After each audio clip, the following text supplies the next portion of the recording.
kelihatan bingung gitu ya? Aku pusing nih, aku kan anak kos, jadi aku nggak tahu harus belanja di mana Oh, yang murah. kalau kamu mau cari pasar yang sempurna tapi kualitasnya tetap oke, kamu cocok banget nih belanja di pasar persaingan sempurna. Pasar persaingan sempurna? Apa itu pasar persaingan Nah, sempurna? jadi di pasar persaingan sempurna ini ada banyak sekali penjual dan pembeli dan harga yang dijual itu sama alias homogen. Nah, karena barang yang dijual itu sama, pembeli bebas memilih di mana saja mereka akan berbelanja tanpa ada perbedaan yang signifikan. Misalnya, di pasar sayuran atau pasar ikan segar.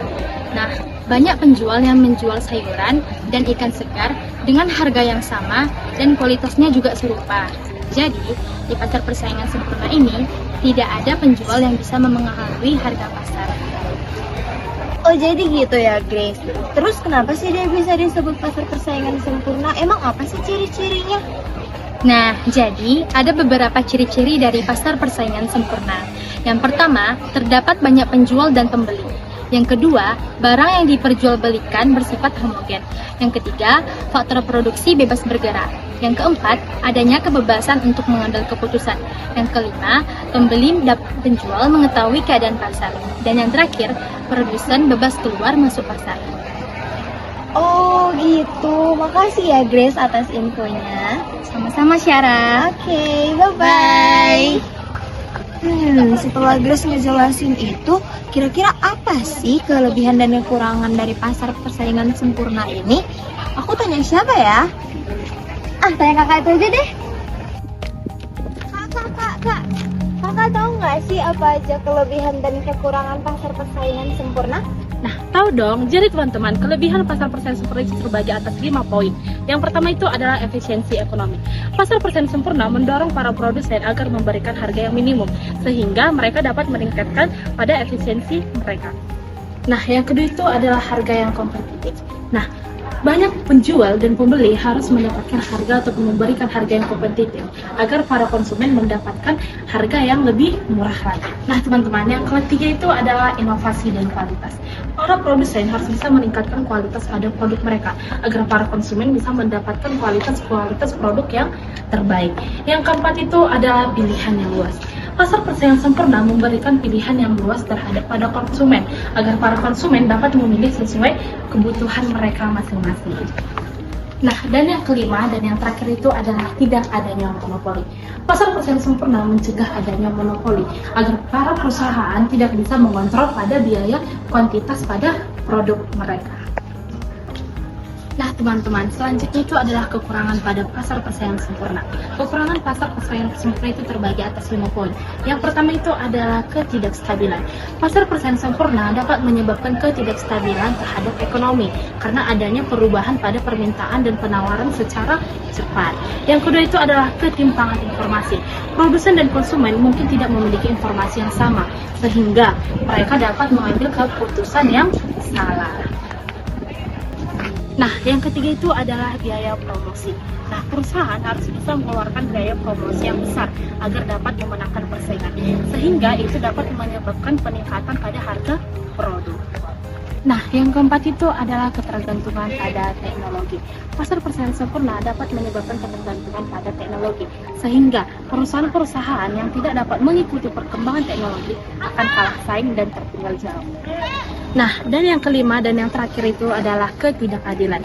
Pasar persaingan sempurna dapat menyebabkan ketidakadilan terhadap perusahaan besar dan perusahaan kecil. Karena bagi mereka, perusahaan besar itu adalah perusahaan yang kuat, dan perusahaan kecil itu adalah perusahaan yang lemah. Nah, lalu ada contoh dari pasar persaingan sempurna nih teman-teman. Yang pertama itu adalah pasar modal. Pasar modal itu merupakan pasar persaingan sempurna di mana harga itu sudah ditentukan oleh sistem harga berupa penawaran dan permintaan. Contohnya itu seperti Bursa Efek Indonesia. Lalu yang kedua itu adalah pasar buah. Pasar buah di mana total dari penjual dan pembeli itu seimbang. Jadi harganya itu sudah ditentukan oleh permintaan dan penawaran dari pasar tersebut. Nah, selanjutnya itu adalah pasar sayur. Pasar sayur ini sama seperti pasar buah tadi, di mana jumlah total pembeli dan juga penjual itu seimbang, sehingga harga pasar itu disepakati oleh kedua belah pihak. Dan yang terakhir itu adalah pasar beras. Pasar beras ini merupakan kebutuhan pokok masyarakat Indonesia, sehingga penjual dan pembeli itu kuantitasnya sama, meskipun tidak ada perbedaan kualitas, tetapi memiliki perbedaan harga. Jadi teman-teman, bentuk dari kurva permintaan perusahaan pada PPS itu seperti ini ya. Nah, di mana bentuk kurvanya itu adalah elastis sempurna. Garis vertikalnya itu merupakan price atau harga, sementara garis horizontalnya itu merupakan quantity atau jumlah barang. Nah, garis horizontal ini itu disebut dengan kurva demand atau permintaan, di mana D sama dengan MR sama dengan AR sama dengan P.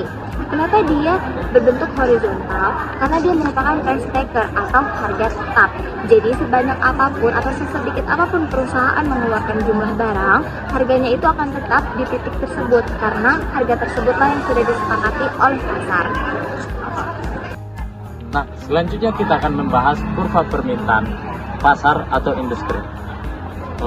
Dalam pasar persaingan sempurna, kurva permintaan pasar berbentuk menurun dari kiri atas ke kanan bawah. Bisa kita lihat pada gambar di samping ini.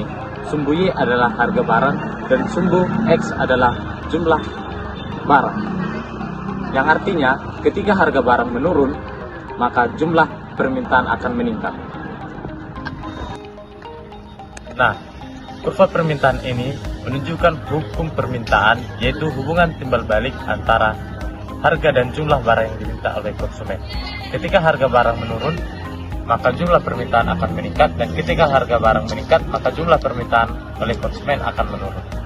Namun perlu dibedakan, kurva permintaan menurun sedangkan kurva permintaan oleh perusahaan berbentuk garis datar atau horizontal, yaitu perusahaan harus menyesuaikan dengan harga pasar yang sudah ditentukan oleh mekanisme pasar. Jika kita lihat pada gambar di samping ini, kurvanya berbentuk garis datar. Ini menunjukkan harga barang selalu sama dengan jumlah. Nah, selanjutnya adalah hubungan antara permintaan dan pendapatan atau kurva permintaan dan pendapatan. Dalam pasar persaingan sempurna, permintaan dan pendapatan sangat berhubungan erat karena pasar tidak bisa menentukan harga sendiri. Jumlah yang diterima tetap sama berapapun barang yang dijual. Nah, artinya pendapatan total sama dengan pendapatan marginal sama dengan harga. Kurvanya berbentuk garis datar atau horizontal sejajar dengan jumlah barang atau output. Bisa kita lihat pada gambar di samping ini. Sumbu Y adalah pendapatan dan sumbu X adalah jumlah barang. Kurvanya berbentuk datar, artinya kurva horizontal ini AR sama dengan MR sama dengan harga. Semakin banyak barang yang dijual, maka pendapatan total akan meningkat dengan jumlah barang karena harga per unitnya tetap. Jadi dalam pasar persaingan sempurna, perusahaan mendapat pendapatan dari hasil kali antara harga dan jumlah barang dengan harga pasar yang konstan. Halo semuanya, sini saya akan menjelaskan macam-macam keseimbangan. Ada dua macam-macam keseimbangan, yaitu keseimbangan jangka panjang dan keseimbangan jangka pendek. Di sini saya akan menjelaskan secara kesederhananya. Ya, yang pertama adalah jangka panjang yang di mana perusahaan tersebut bergabung dan mendapatkan laba normal atau laba nol. Yang artinya adalah perusahaan tidak mengalami kerugian maupun keuntungan. Laba normal yang didapatkan pada perusahaan itu bergabung pada PPS itu. Sedangkan keseimbangan jangka pendek ada tiga kemungkinan laba. Yang pertama adalah laba positif yang dimana perusahaan tersebut mendapatkan keuntungan, dan yang kedua adalah laba normal atau laba nol, dan yang ketiga adalah laba kerugian atau laba negatif. Di sini saya akan menjelaskan kegiatan pada jangka pendek. Ketika suatu perusahaan memasuki pasar yang dimana persaingan masih sedikit sehingga pilihan konsumen itu tidak banyak, maka produsen tersebut akan mendapatkan laba keuntungan. Karena tidak ada hambatan masuk pada pasar PPS itu, produsen tersebut akan mendapatkan laba keuntungan, yang dimana produsen lain tertarik untuk bergabung menjual produk yang sama. Ketika mereka menjual produk yang sama, maka konsumen tersebut akan kebingungan karena banyak persaingan pasar, sehingga produsen lain akan menurunkan harga serendah-rendahnya untuk menarik perhatian konsumen, yang dimana itu akan mengakibatkan kerugian pada perusahaan. Ketika mereka sudah merasa kerugian, mereka akan keluar dari pasar itu, yang dimana sedikit demi sedikit mereka akan meninggalkan pasar dan hanya tinggal beberapa saja pada perusahaan itu. Itulah siklus dalam persaingan pasar sempurna.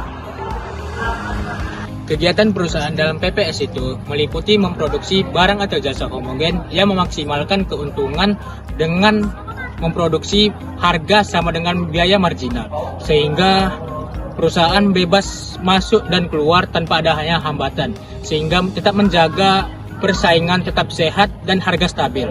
Perusahaan fokus pada efisiensi produksi dan tidak melakukan diferensi produk karena semua dianggap sama oleh konsumen. Dan harga pasar tetap terjangkau karena dilihat oleh pelaku pasar dan menjaga keuntungan jangka panjang.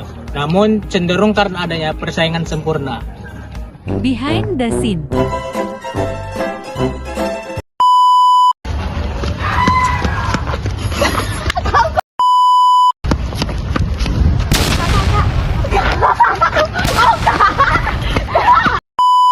Itu kira-kira apa sih yang Nah, aku lupa lagi. Oh.